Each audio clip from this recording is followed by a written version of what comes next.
Returning home after another successful UK tour, Australia's Sisters Doll wasted no time returning to the stage. With members of the Doll Army travelling from places ranging from Melbourne to Queensland, we converged upon the Bundy, a live music community hall located 7 minutes out of Sale, Victoria. The band had never played there before, and it's the furthest I've ever driven to get to a gig. I saw them a few months ago at Musicland in Faulkner, and I think I've seen them about 20 times now over the years. I wanted more.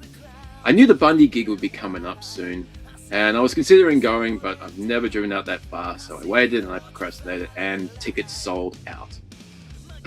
Sigh. Sad.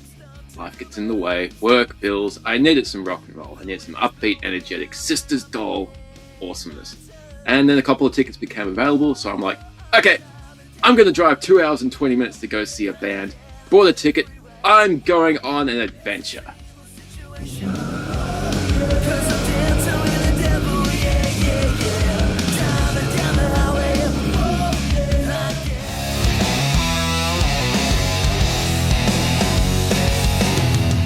Okay, Dave, I want to hear about this adventure. Tell me about the drive out and the venue. Oh boy.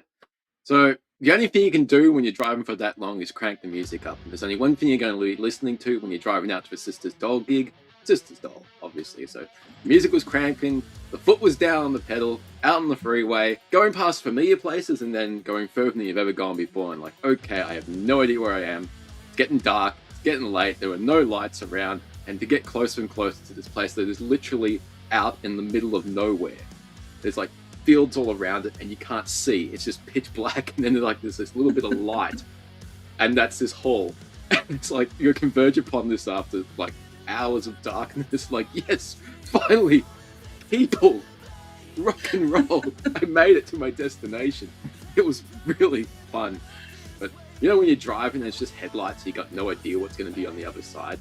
It was that type of thing. All I had was music to keep me company. So converged upon this place. Now, I'd never heard this place before, the Bundy. From their website, they were saved from permanent closure in 2013, and a new diverse and dedicated hall committee was formed to ensure the Bundy Hall remains a viable community asset both now and into the future. The forward-thinking committee got behind the dream of converting the hall into a suitable, non-commercial, not-for-profit, all abilities inclusive, intimate live music and arts venue hosted high-quality local, interstate and international artists. So, all about the music. Sound system's really great there. There's no bar, you BYO. They had a barbecue before the event, community spirit. There's like a little beer garden type thing outside there.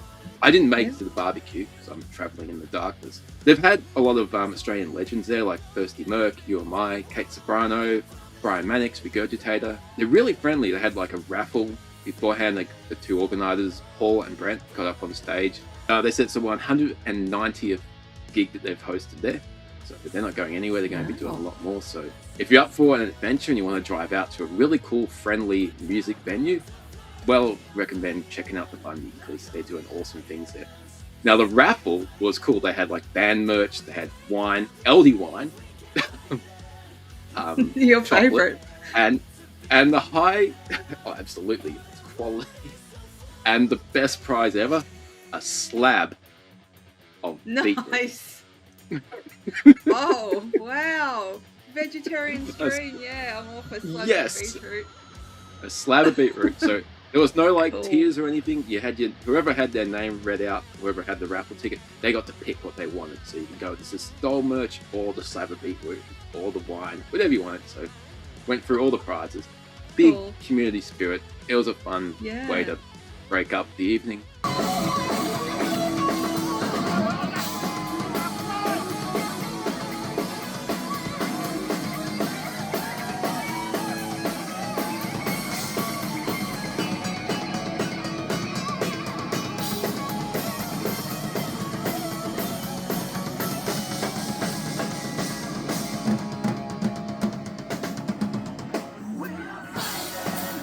That sounds like a really cool venue, but you didn't know that before you went there. What is it about Sisters Doll that made you drive 2.5 hours, especially since you've seen them 20 times before?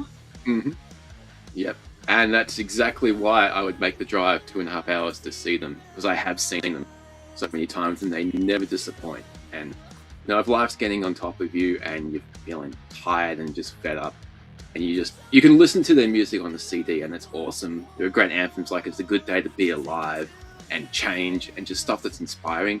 But those songs live, and just the attitude and the energy of these guys on stage, it just, you can't be in a bad mood, and it just sets you up for the next couple of weeks. You're just on a high, and I honestly think that everyone needs to see them at least once. They're a band that the world needs to be aware of, and they're a band Australia can be proud of. One of the many reasons, but they just have so many great songs. And I think that the audience participation is as much a part of what they do on stage, like singing along, clapping.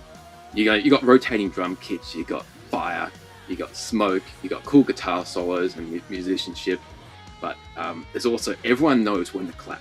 They'll like put their hands up, but everyone knows how these songs work now, because you do see them so many times, and it's just fun. It's basically the spectacle of a big arena stage show with the intimacy of a club gig. So what they do on stage would transpose so perfectly to a big arena. They have to make it there. They deserve it. They've got it right now. They just give you that energy in a little club where you can be right at the front of the stage.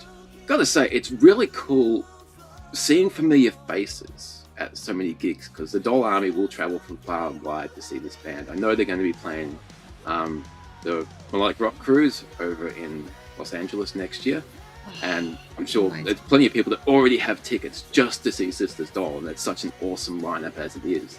So I'm really hoping they can make some good connections there, because they'd be perfect over in Sweden. Already toured the UK a few times. One thing that was really cool about playing to the Bundy, you had Bundy locals. They had like Bundy hoodies and people that go to all the time. So a lot of people had heard the Sisters Doll but never seen them live before. And when Brendan said, who's part of the Doll Army, everyone's like, yeah. And then like, who's the first time seeing us?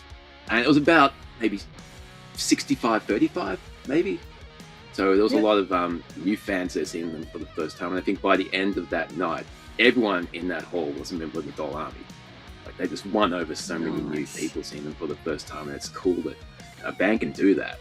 Playing to your fans is one thing, playing to people that don't know you is a whole new kettle of rock and roll. So just winning them over. Always cool. Yeah. Everyone has a smile on their face at the end of that night. Awesome.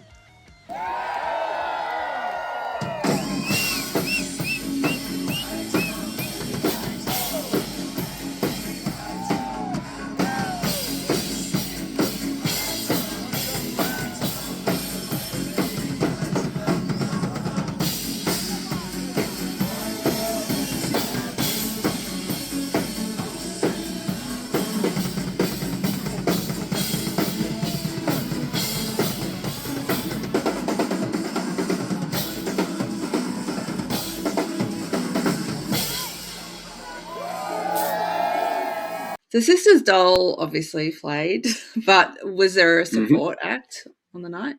Yeah, there was. Our local artist named Aimee Francis, who I have heard of, and I've heard some of her music over the years, and never actually seen her live before. Wasn't quite sure what to expect. It was her with an acoustic guitar and a guy on an electric playing the solos, and yeah, they were pretty good. They did kind of a country rock type thing with a lot of storytelling in her lyrics, and I thought a lot of it was very personal for her, and a lot of it was like reflective and observational. So if you like good storytelling within songs, she did a couple of covers. She did Zombie, the Cranberries, which really went over well with the crowd. What's in your head? In your head, zombie, zombie, zombie.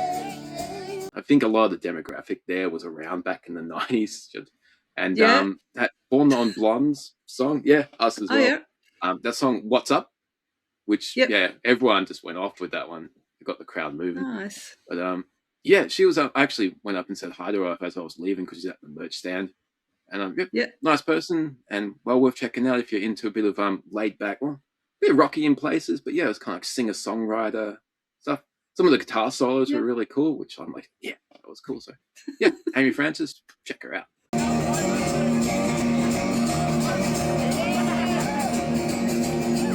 Kick you out of my head. She keep running back to my bed. All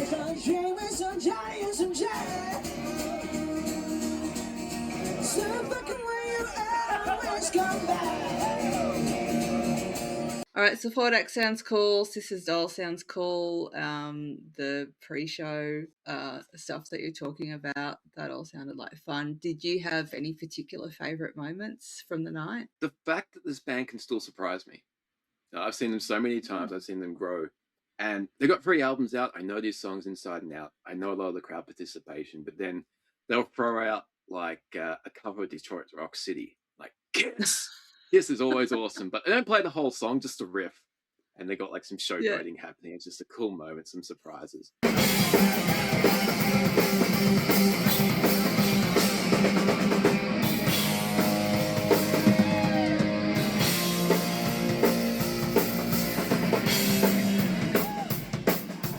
They're going to be covering Slippery When Wet, 40th anniversary for Bon Jovi's classic album. So they're going to be playing the album in full. They gave us all a little preview of that album. First people to hear this, they did Living on a Prayer. And my God, if the rest of the album is as good as, this is like the song from the album, on an album of great songs. But yeah, they nailed it. And just having the whole audience, everyone knows the words. It was a fun moment. And it was cool to be able to hear that from them for the first time. So if you got a chance, audience, to go and see them do this whole album, because judging by that one song, I think it's going to be cool.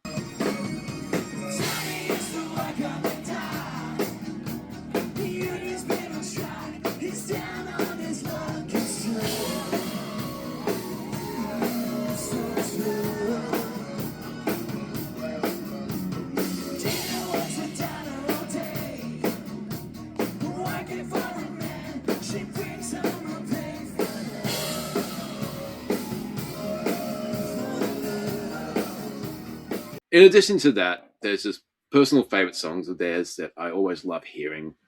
Just that, like I said earlier, that uplifting spirit you get from some of these lyrics, and just what you need from a good rock and roll band. Just leaves you happy, leaves you wanting more. I do have one more favorite moment, and it was a kind of a change of pace, where Brennan pulls out the acoustic guitar. I'm like, okay, cool, we're going to get something a bit more ballady.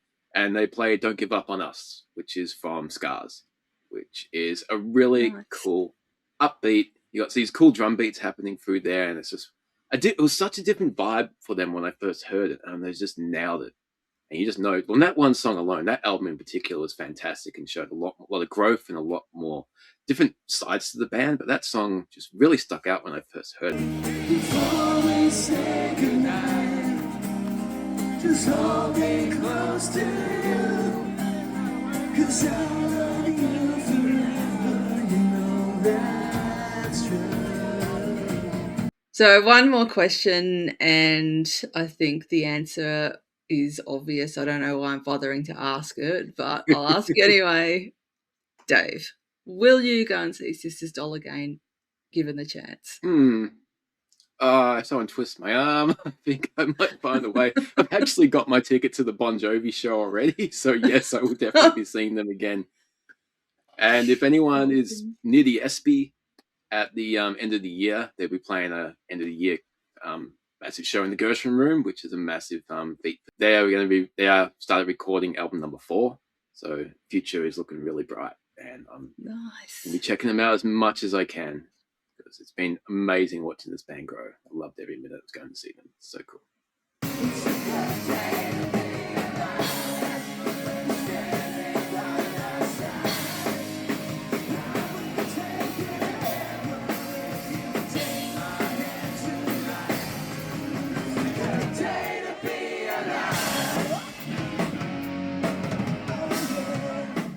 So that's the end of my adventure to go see Sisters Doll at the Bundy. Rock and roll is obviously far from dead, and I look forward to many more adventures in the future. I look forward to seeing Sisters Doll a lot more as they continue to grow.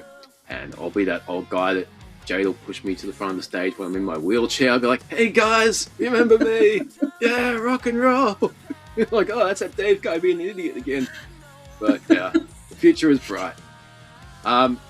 2 other things before we close this up. One, I got to credit McDonald's in Traralgon. Now, post-gig, junk food is always important, but when they actually hand over a Big Mac that looks like the picture Not one of these little Whoa. fucking flat roadkill things. It was like a big, beefy motherfucker of a Big Mac. I'm like, yes. You have to drive 2.5 hours to get one, but they can look like the picture. I am so Wow. proud. That's one. That's one. And I have t-shirts, I have posters, I have CDs and albums. So when you're standing at the merch counter, you're like, what can I buy?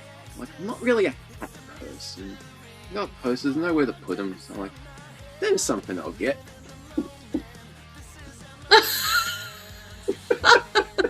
Socks.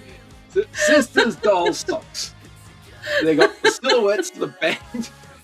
They got colours up the side. Wow. Everybody needs to get their own pair of Sisters Doll socks because they're really comfortable. Now, if you go into JB Hi-Fi and buy one of those coffee mug and sock sets, those socks, they look cool, but they're really thin. These are really nice and they're comfortable and they're going to last for a while. So, as far as rock merch goes, Sisters Doll socks are the shit right there. Get on them.